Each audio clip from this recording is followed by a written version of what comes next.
Puput, tapi posisinya uget-uget gini, uget-uget. Bukan munggungin lagi, jadi dari munggungin terus dia transparan, ini dia langsung nampakin sekarang kan, pas nampakin, merinding. Nah, kamu kan baru datang dari Jogja. Ceritain dong pengalaman kamu, katanya kamu punya pengalaman mistis. Terus terang, kalau kamu sih masih skeptis ya, entah percaya apa enggak. Karena awal kamu bilang katanya kamu skeptis awal kan. Akhirnya percaya karena ngalamin sendiri. Iya. Mungkin di sini juga ada penonton-penonton yang sama halnya gitu, skeptis sama Abang. Ini perkenalan, kebetulan ini adik saya. Kami ini sama-sama keluarga Nahdi. Makanya channel kami bikin 2 Nahdi, dan ini adalah video pertama kami gitu. Kebetulan adik saya namanya Belvi Nahdi ini. Saya panggil Puput ya, atau panggil si jelek ini, makanya jel-jel. Makanya jangan aku panggil jel-jel karena emang adik sendiri. Dan saya juga manggil dia Bang Kuang kalau misalnya keceplosan manggilnya. Ya maaf aja, soalnya panggilan dari kecil. Nah, sekarang coba dong kamu sharing pengalaman kamu dari Bogor nih pindah ke Jogja. Katanya ngalamin hal-hal mistis, coba cerita gimana? Jadi itu kejadiannya waktu awal pindah dari Bogor ke Jogja tahun 2021 akhir.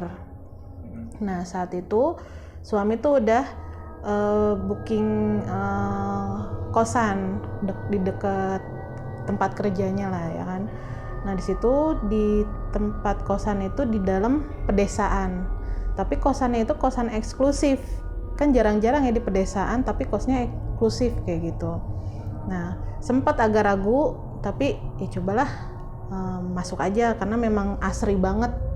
Namanya pedesaan bisa lihat sawah ya kan, terus pohon-pohon banyak banget, pokoknya enak, beda banget sama Bogor kan, kebanyakan gedung-gedung, banyakan rumah-rumah dempet-dempet kayak gitu.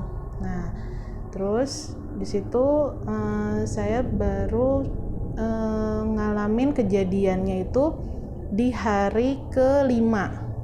Nah saat itu kami ada perlu untuk acara suami di kantornya, pulang tuh larut malam, sekitar jam 1 malam. Nah saya ceritain dulu ya layout si kosan. Layoutnya itu, jadi di depan kosan itu ada pohon pisang, dan itu lumayan agak banyak, tapi yang banyak tuh anak-anaknya aja, anak-anak pisang yang berdiri di depan gerbangnya itu tuh pohon yang udah agak besar. Tinggi berapa meter? Nggak terlalu tinggi banget sih ya, mungkin 2 meteran, nggak terlalu tinggi, tapi terlihat rapuh, nggak yang seger gitu loh. Nah saat itu ininya si gerbangnya itu tuh depan-depanan banget sama si pohon pisang itu kan.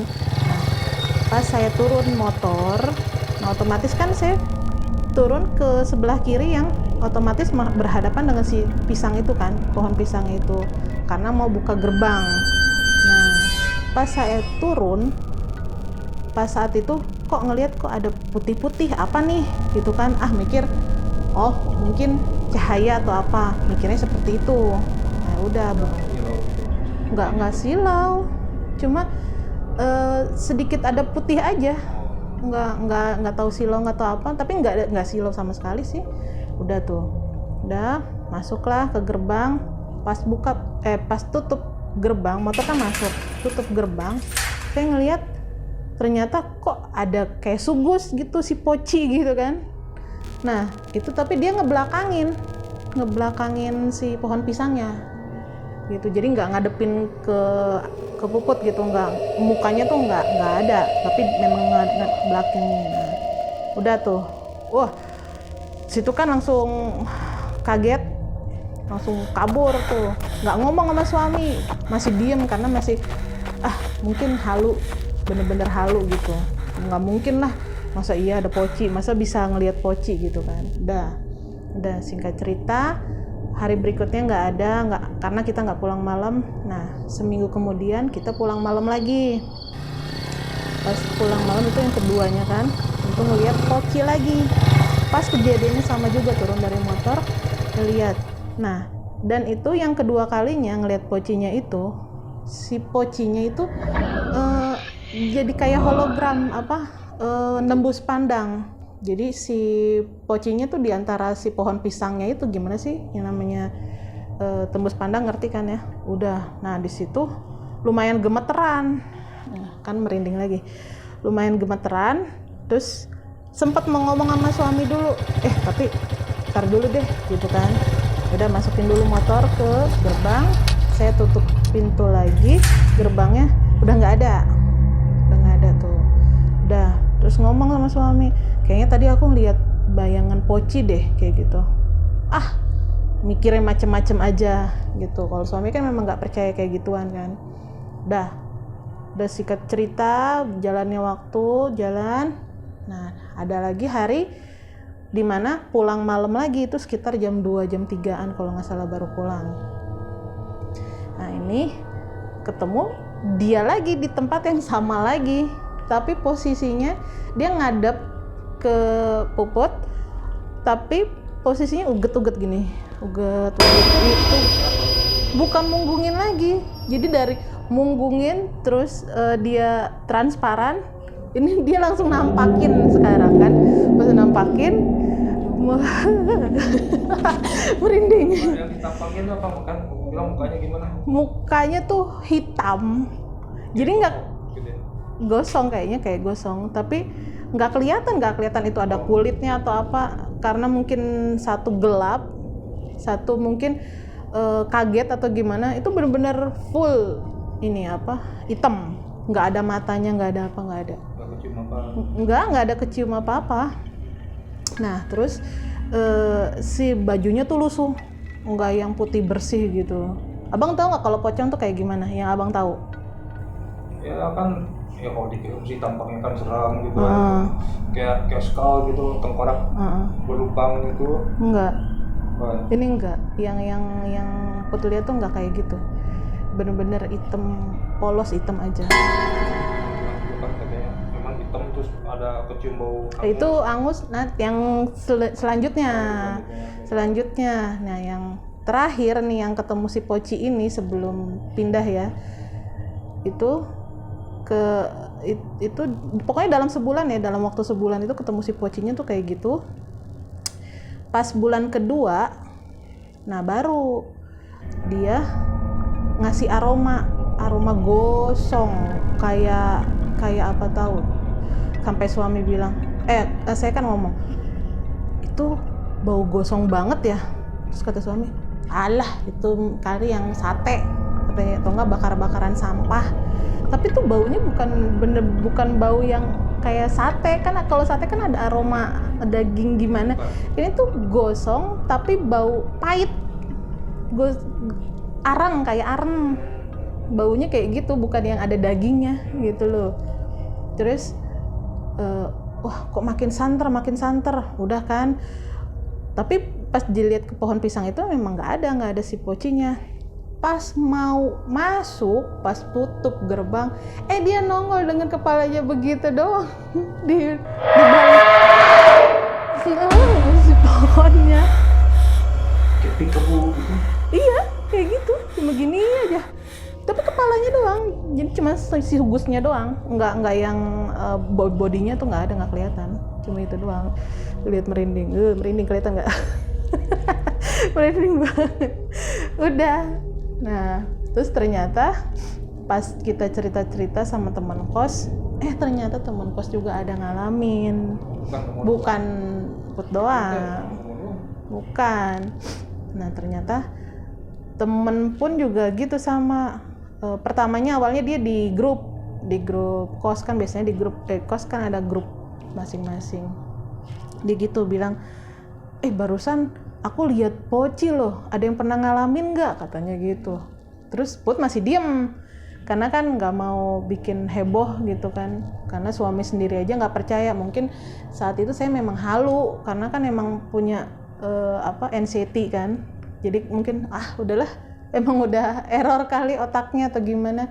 Nah terus tapi kok bukan 1-2 orang ternyata yang lihat, bukan Puput sama teman Put yang satu lagi, ternyata anak atas juga gitu sama. Jadi sama dia juga, tapi kalau dia si Pocinya ini dia lebih dulu ngalamin atau entah siapa duluan yang itu, tapi yang jelas ya pas si temen kos itu nge-WA di grup itu setelah Puput udah ngalamin. Udah setelah Puput udah ngalamin. Tahu nggak, gue tadi nggak lihat Poci di depan kayak gitu.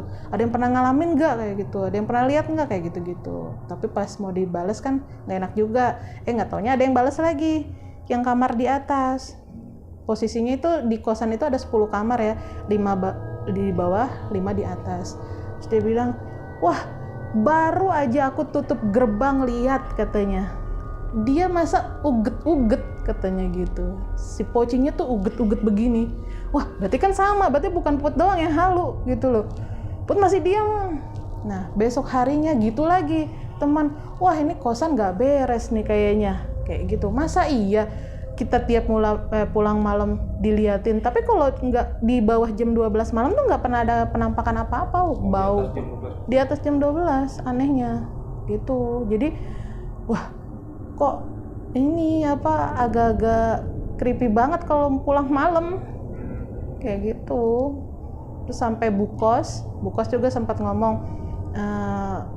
maaf ya kalau misalnya ada keganggu hal-hal yang aneh-aneh, kan kita nggak tahu ya hal-hal aneh itu apa. Bosnya belum si bos nggak bilang.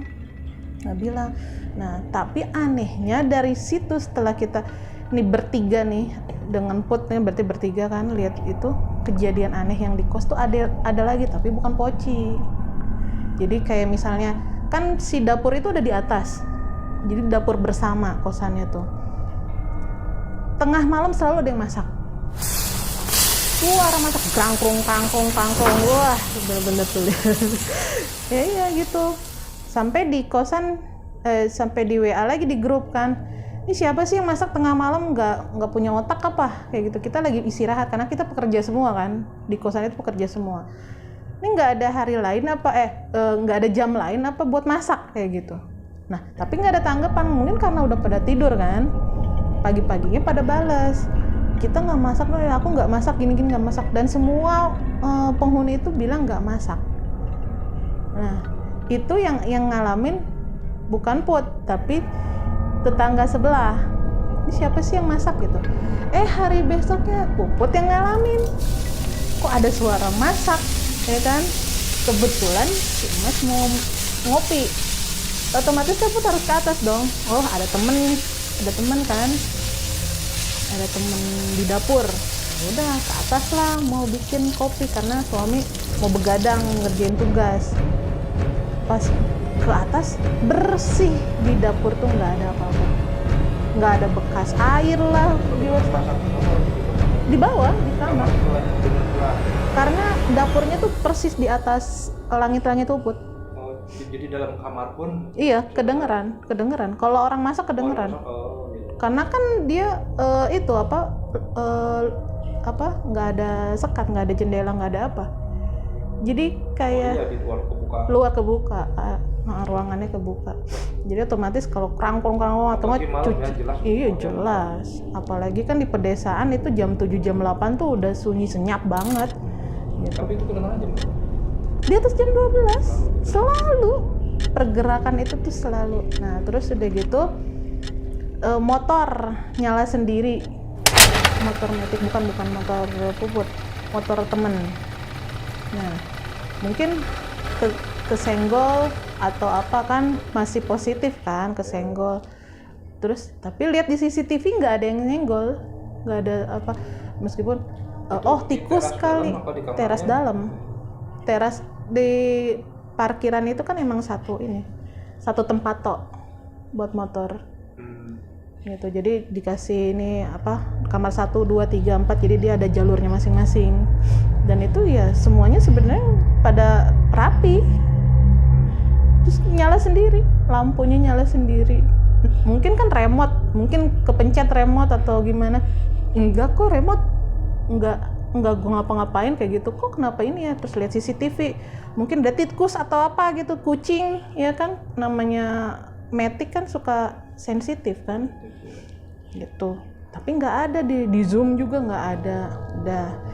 Terus satu lagi ketok pintu ada yang ketok pintu, kan nggak mungkin kalau misalnya itu kan gerbang itu semua penghuni kos punya kunci masing-masing.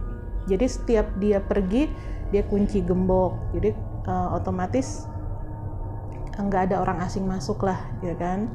Nah tuh pas malam 1 suro. Kalau di Jawa tuh 1 suro, kalau di kita tuh 1 Muharram. 1 Muharram kan kalau di sana kan memang kalau di Jawa itu memang dia punya sakral sendiri ya.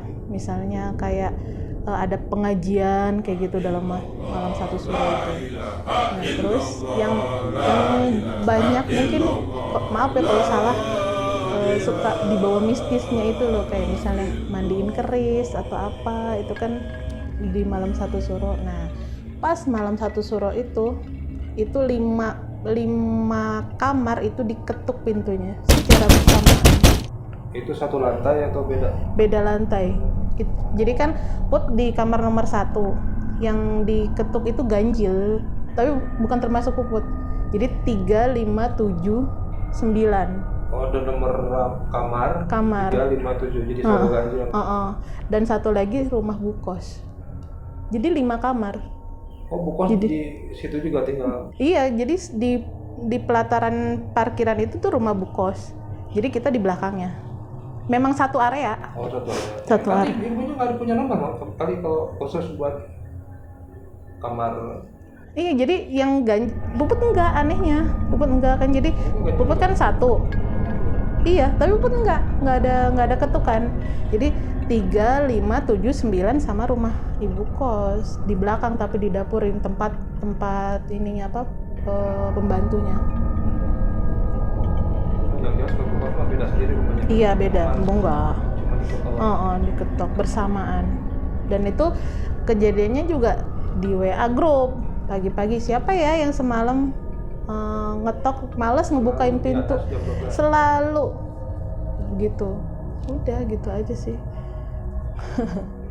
Ya sebenarnya udah kecium yang aneh-aneh